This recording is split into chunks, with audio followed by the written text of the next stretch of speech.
Good morning. Good morning. Welcome into Longmeadow Church of the Brethren today. We're happy to see you here. We're happy to have you over there. And our sermon title today is called Rebuilt. Our scripture lesson today comes from Isaiah chapter 9, verses 1 through 10. And because I have such a caring and loving family, I feel obligated to share with you when I struggle, when things have happened. And this past week, I had a rough point in the week. I was walking along downtown Baltimore, minding my own business, when I was attacked by a group of street criminal mimes.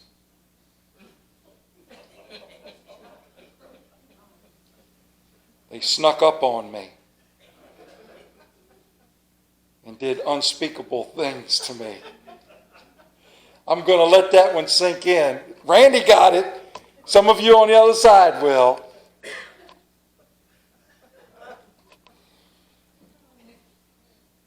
Isaiah chapter 9, verses 1 through 10, with a sermon called Rebuilt. Nevertheless, there will be no more gloom for those who were in distress. In the past, he humbled the land of Zebulun and the land of Naphtali. But in the future, he will honor Galilee of the Gentiles by the way of the sea along the Jordan. The people walking in darkness have seen a great light. On those living in the land of the shadow of death, a light has dawned. You have enlarged the nation and increased their joy. They rejoice before you as people rejoice at the harvest, as men rejoice when dividing plunder. For as in the day of Midian's defeat, you have shattered the yoke that burdens them, the bar across their shoulders, the rod of their oppressor. Every warrior's boot used in battle and every garment rolled in blood will be destined for burning, will be fuel for the fire, for unto us a child is born, to us a son is given, and the government will be on his shoulders. And he will be called Wonderful Counselor, Mighty God, Everlasting Father, Prince of Peace. Of the increase of his government and peace there will be no end. He will reign on David's throne and over his kingdom, establishing and upholding it with justice and righteousness from that time on forever. The zeal of the Lord Almighty will accomplish this. The Lord has sent a message against Jacob. It will fall on Israel. All the people will know it, Ephraim and the inhabitants of Samaria, who say with pride and arrogance of heart, the bricks have fallen down, but we will rebuild these with dressed stone. The fig trees have been felled, but we will replace them with cedars. May God add his blessings to these passages as we seek him in prayer.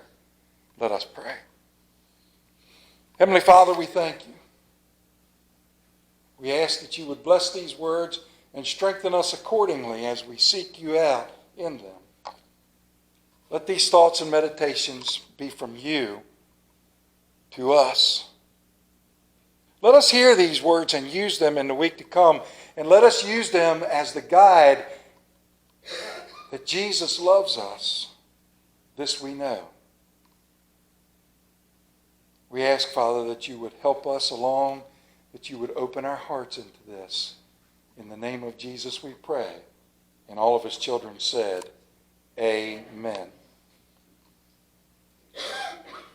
Walter Sterling Seeley, 92 years old, of Griffith Avenue and Memory Garden and Carlson Road in Winter Haven, Florida, passed away on August 7, 2013.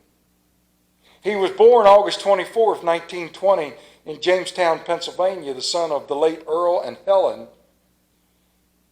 He was in the Royal Canadian Air Force in 1942 and served 4 years. He met and married Evelyn, his love for 70 years. On October 3, 1943, they wed. Following his service in the RCAF, They returned to Jamestown.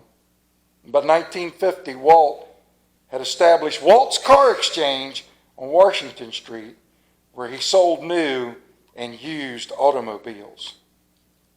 Walt was the embodiment of the statement, if it casts a shadow.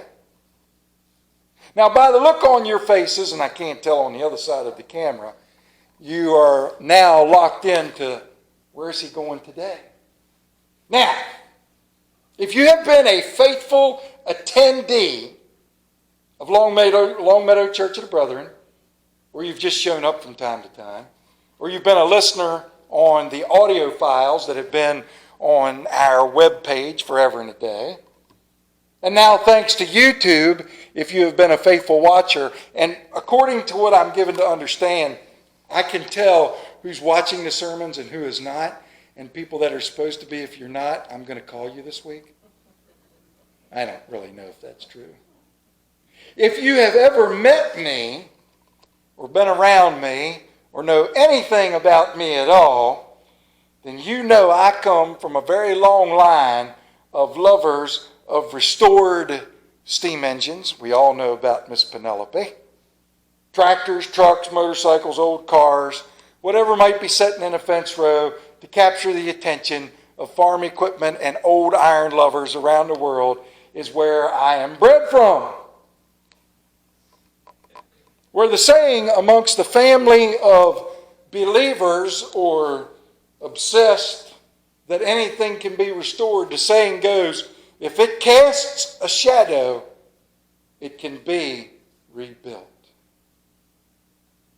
Now, you've heard of Walter, but I want to put two more names into your head today. In 1905, actually in 1904, Harry Tone, who was a designer of automobiles at the turn of the century, was sitting down outside of a warehouse eating his lunch. And while he worked his way through his dinner that day, he happened to notice that a truck had come in and was unloading a set of frame rails with a suspension attached to them upside down to go into a factory to be built into other cars. And he began to puzzle. Perhaps there's a better way to build an automobile with the frame underneath of the axles, give it a different center of gravity, give it a wider stance. And so in some crude drawings, and with the help of Harry Stutz, the designer, the American Motor Car Company was built and designed and started in 1905. We know them today in the lovers of antiques field as the American underslung automobile, which they captivated that name because of the underslung frame. These were cars from the days known as the brass era. The company lived from 1905 to 1914 simply because they believed that automobiles should be of elegance, that they should be for the discerning person, that they should have all the amenities, and they had big engines in them that made upwards of 70 horsepower, and they were covered in brass, and they were fancy. And in those days, those cars cost between $2,000 and $6,000. That's a lot of money back then. It is estimated that they built 45,000 automobiles before they bankrupted themselves because they were building them to a market that was not going to exist anymore after a certain gentleman named of Henry Ford introduced the Model T. Today, there is a handful of those automobiles left. Estimates put them as being able to be counted in the number of 10. They've come to auction from time to time. In 2000, a 1914 Model 644 touring car sold for $100,000. A Model 22A 4 years later brought $115,000. A 1914 touring car in 2013 brought $748,000. A 1908 Roadster in the same year of in the spring of 2015 brought $1.7 million. And the Toy Tonneau the 1910 Traveler, the most famous of the underslungs, brought $1.9 million at auction in 2018. Now, we have to talk about the American underslung. We have to put the name Frank Deemer in there. F.C. Deemer was an oil man back when oil was discovered in Pennsylvania. And if you are a Pennsylvanian, is that the proper way to say it? Pennsylvaniaite? If you're from Pennsylvania and everybody says that oil was discovered in Texas, fellas and folks and people from Pennsylvania will straighten you out real quick and in a hurry like that. No, it wasn't. It was found here first. Hence the name Oil City, Pennsylvania. And Frank Deemer was a young man who had a farm that his family had bought, and they discovered oil on it, and Frank overnight became a young oil baron. Frank loved farming, loved cars, loved the turn-of-century design, and bought himself a two-seater roadster and tore off around the countryside, seeing his investments in an American underslung roadster. Now, it's the turn of the century. You got your hat on backwards, you got your gauntlet gloves on, you got your goggles on, leather coat. You're riding around town looking rather dapper, I might add. And naturally, you're going to attract the attention of young women everywhere that are going to go, hey. And one woman caught his attention to the point where he married her, and he put her in a car, and they tore off to tour the countryside in his roadster.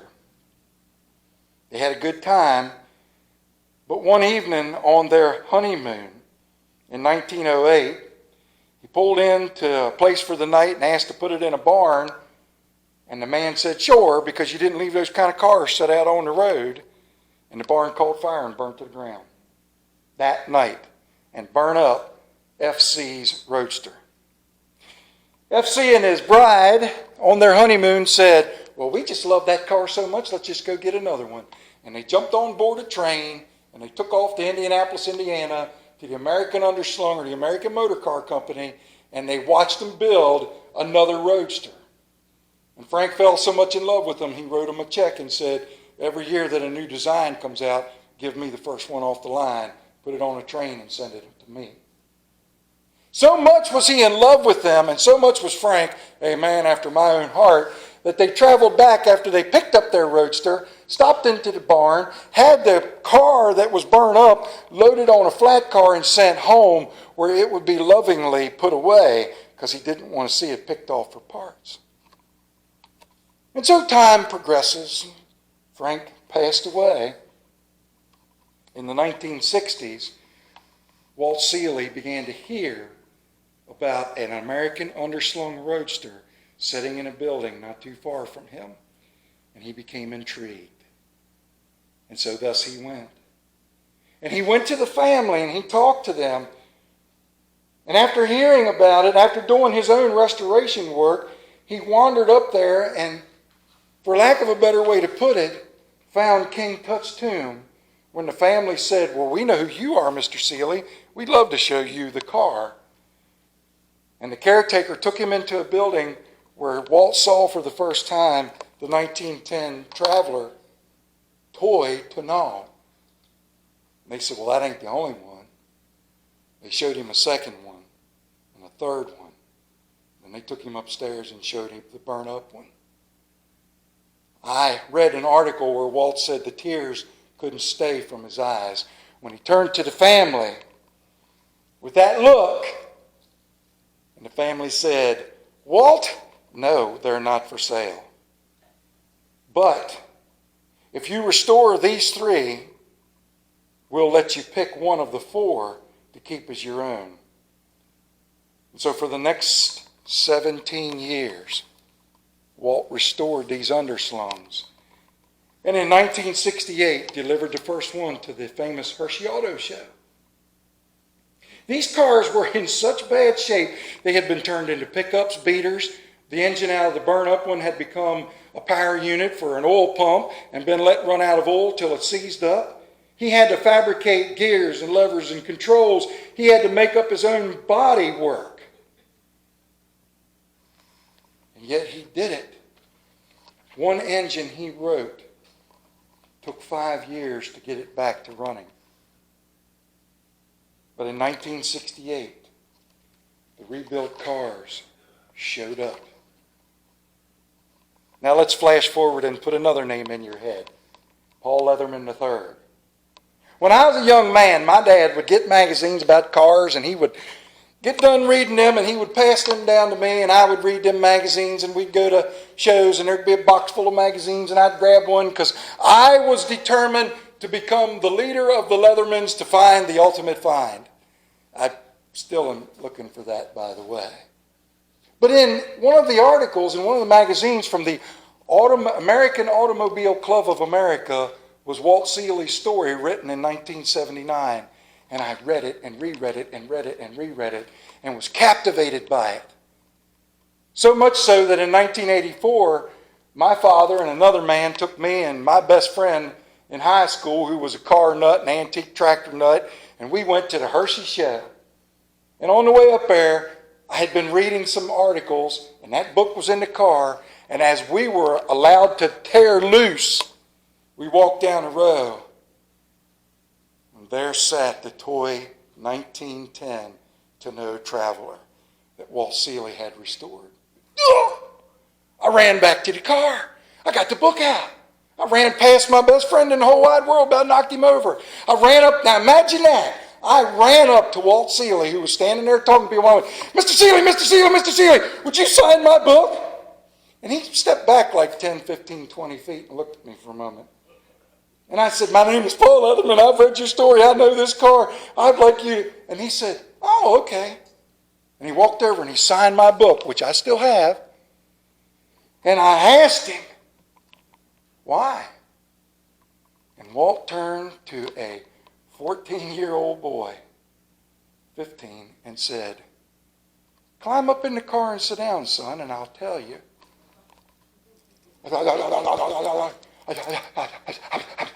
I hyperventilated. I sat down and I turned to him and I said, why? Why? 17 years of your life devoted to rebuilding this treasure, not for any other reason. And Walt simply said to me, because they needed rebuilding. They needed to live again. They needed to be rebuilt. Isaiah 9 tells us what is happening to a broken people, to a hurt people, to a lost people. The prophet Isaiah is telling people, there is darkness going to be lifted. There is a light coming. There is light going to shine on a land that has lived in the shadow of death. You, my child, my children, my Israel, are going to be rebuilt. And it's all going to come from a single source. A child yet to be born. And not only for you, but for those of you that are Gentiles. For unto us a child will be born. To us a son is to given, and the government will be on his shoulders. He will save all of us. He will see to it that we are all rebuilt. How do we know that we need this? Because we have been born. Because we were born into a world full of sin. He even goes on to say that the bricks that have fallen down will be built with clean stone. The fig trees that have been felled will be rebuilt with tall and strong cedars. Everything about us that we have destroyed, that the world has destroyed, that wickedness has wrought in our lives, that we have allowed to take us away, will be rebuilt by Jesus Christ. In Luke chapter 5, Jesus eats with sinners. After this, Jesus went out and saw a tax collector by the name of Levi sitting at his tax booth. Follow me, Jesus said to him. Levi got up and left everything and followed him. Then Levi held a great banquet for Jesus at his house, and a large crowd of tax collectors and others who were eating with them. But the Pharisees and the teachers of the law who belonged to their sect complained to the disciples, "Why do you eat and drink with tax collectors and sinners?" And Jesus answered, "It is not the healthy who need a doctor, but the sick. I have not come to call the righteous, but sinners to repentance. I have come to rebuild. I have come to save you."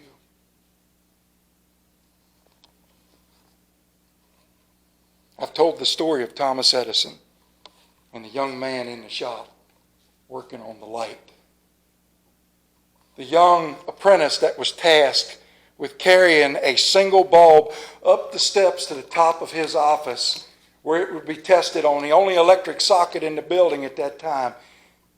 They worked for 24 hours to build this thing, a team of men. And just prior to the last step, carefully carrying it, the young man trips, falls, and busts the bulb to pieces. The men shout in anger, and the boy runs off and hides.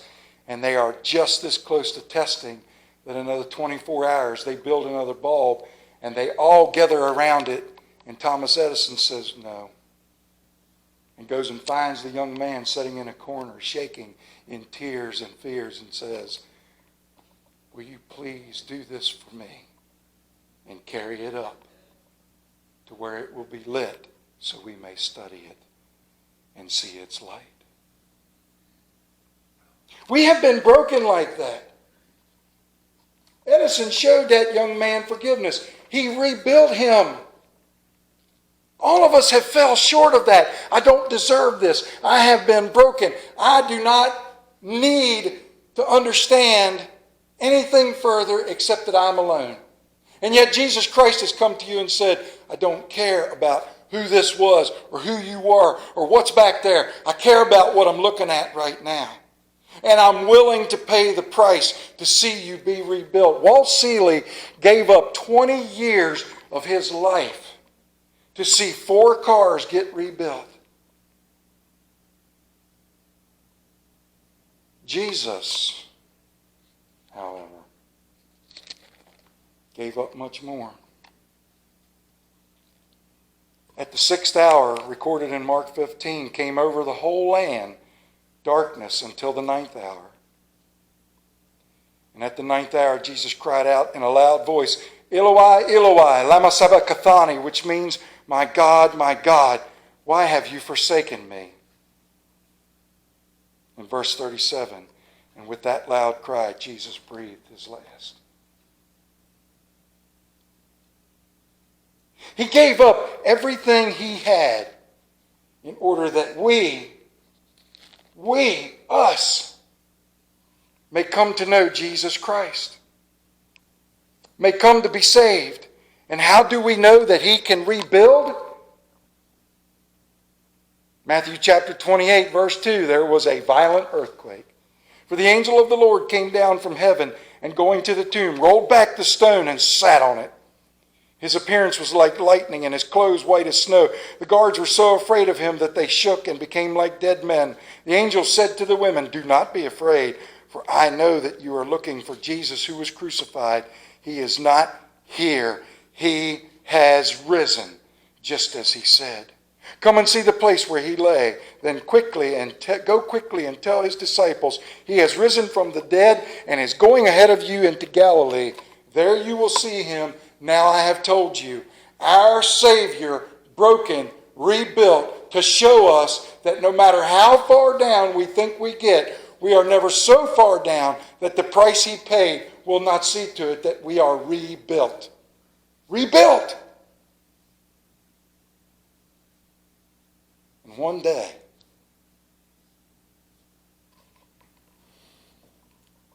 me, you, all of us are going to cross over that chasm that separates us from there. We're going to go in front of our Father.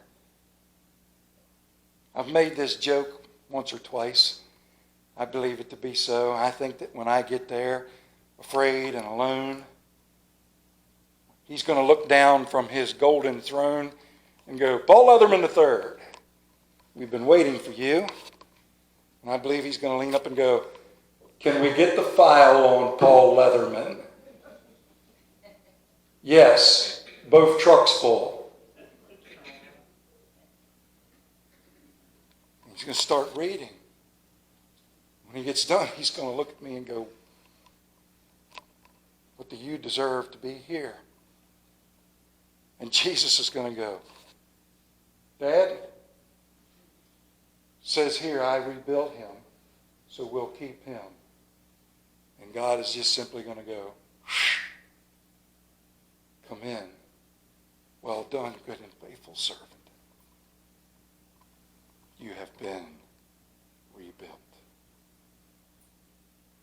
That is why we believe in Jesus Christ our Savior. That is why we are who we are in front of him.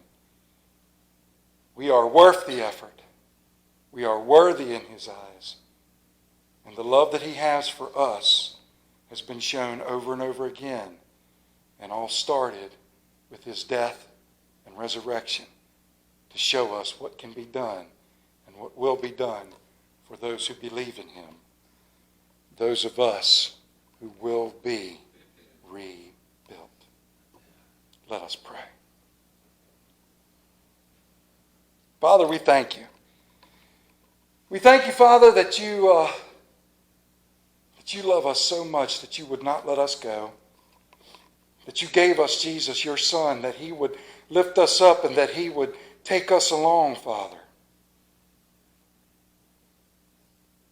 We thank you, Father, that we were rebuilt. We thank you that we get it every day because we need it. And we are blessed to know that one day, Father, we will see you and hear those words of Jesus. This is my child, Father. Welcome home. May God strengthen us in the journey that we take, and the steps that we take now and for the week to come, Father. And thank you for these words. In Jesus' name we pray. Amen. Now, I have said this before. You understand me? I don't talk to her. I mean, not that I don't want to. But I have no idea what she does during the week with regards to picking out the sermons.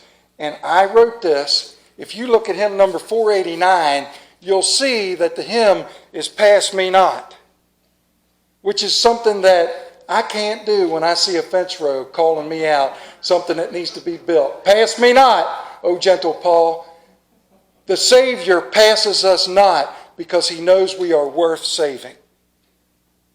Ah, my. Is that beautiful or what, the way they tie together? Please stand and turn to page 489. Pass Me not, O gentle Savior, hear my humble cry, while on others thou art calling. Do not pass me by. Savior, Savior, hear my humble cry, while on others thou art calling. Do not pass me by.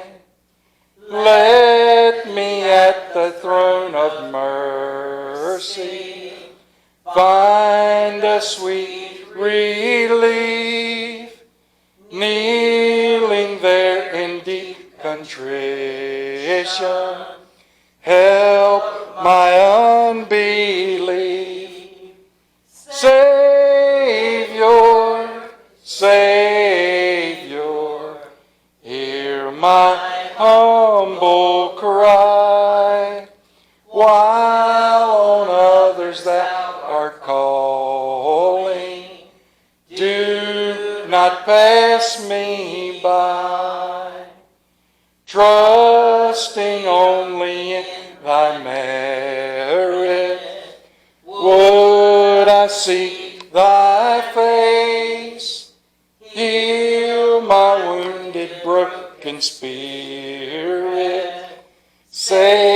me by thy grace.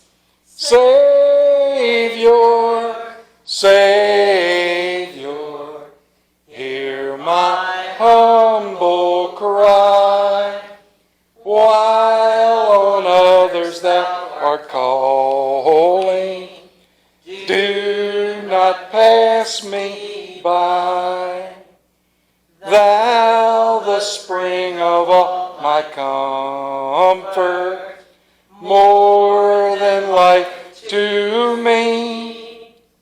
Whom have I on earth beside thee? Whom in heaven but thee? Savior, Savior, hear my humble cry. While on others thou art calling, do not pass me by. Father, don't pass us by this week, because we're going to call out. Rebuild us anew every day, Father. Make us ready for the journey that we have to take. We know we're going to face turns and trials and obstacles this week, Father. But we thank you. We thank you that you gave us the master rebuilder in Jesus Christ, your Son. We ask his blessings now and forevermore. Amen.